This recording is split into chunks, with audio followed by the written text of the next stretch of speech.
Because of this bill, co-ops across the country could get funding to expand rural broadband, helping workers and students.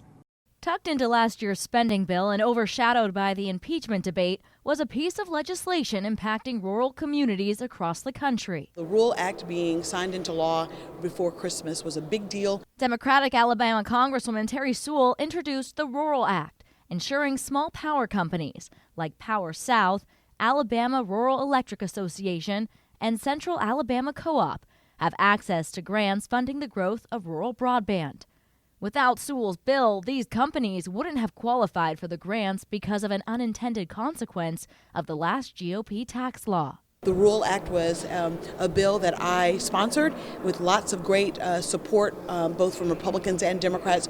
We were able to get it across the finish line. Sewell's bill had the support of over 300 members of Congress, all impacted by rural broadband. It doesn't matter where you are, if you don't have access to broadband, that means that you're in a community that is really struggling. Republican Georgia Congressman Drew Ferguson says the digital divide is visible in our school system, with rural students not having the same tools as kids in urban and suburban areas. And he hopes this bill could make up the difference. So what we're hoping to do is change the timeline of money that's available for these rural communities, because we think that's a key to making things happen.